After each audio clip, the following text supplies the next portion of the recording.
this guy is rich. Like, rich.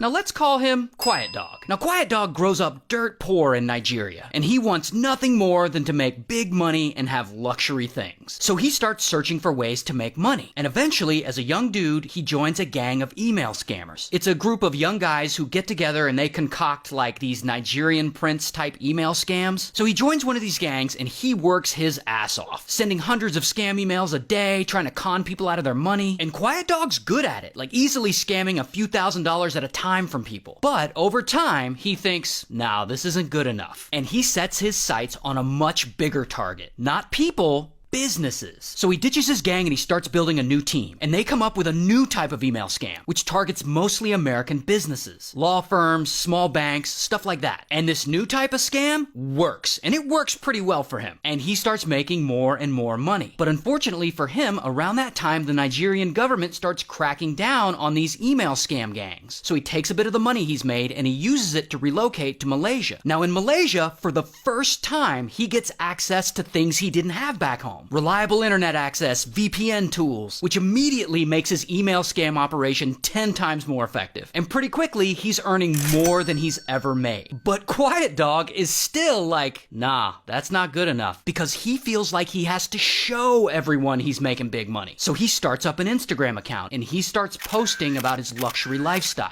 Mostly just him posing, wearing top-of-the-line brand clothes, nice watches, stuff like that. But it works, and his Instagram starts blowing up. People love his rich guy lifestyle. But Quiet Dog is still like, nah, it's not good enough. Because a few years later, he moves to Dubai, the absolute capital of luxury bullshit. And here is where he steps up his online business scams. And by this time, he and his crew, with each scam, they're making $1 to $5 million a couple of times a week. And this is where his Instagram posts get really flashy. Like here he is leaning on a Bentley, leaning on a Lamborghini, leaning on a Rolls Royce, taking trips to exotic places, flying in private jets, and lots of shopping. And his followers are way into this, like he is such a rich guy. In fact, they like his luxury posts so much, his Instagram hits 2.5 million followers. Now, of course, a lot of his fans are watching him spend millions and millions of dollars on stuff, and they're wondering, what the hell does this guy do for a living? And he always just brushes this off and just says he's a real estate developer. I mean, he put it right there in his Instagram bio. But at some point, brands start noticing his success, and he starts doing brand collabs with luxury brands. Versace, Burberry, Louis Vuitton, and his personal favorite,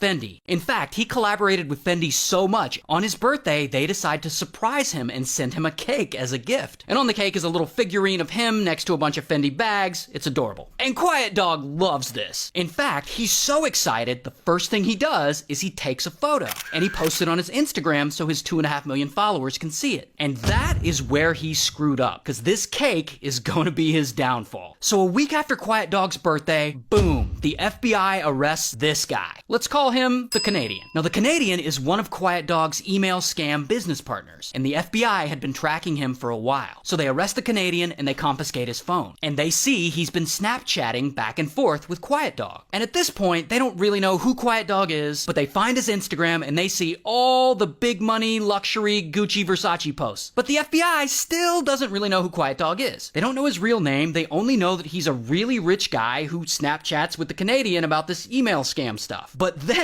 they notice Quiet Dog's birthday cake post. So now they have his birthday. And using that, they're able to trace him to a really old visa application he had submitted to the US years ago. That visa application has all of Quiet Dog's personal information on it. So now they know his real identity and everything about him, and they start surveilling him. And months later, Quiet Dog is asleep in his luxury penthouse apartment in Dubai, when suddenly, kapow, the Dubai SWAT team kicks in his front door, and they arrest him. And in 6 other simultaneous raids, they arrest 11 members of his email scamming crew. And they confiscate $40 million in cash, 47 smartphones, 21 laptops, and 13 luxury vehicles. And allegedly, over all that time, he and his email scam group scammed over $456 million.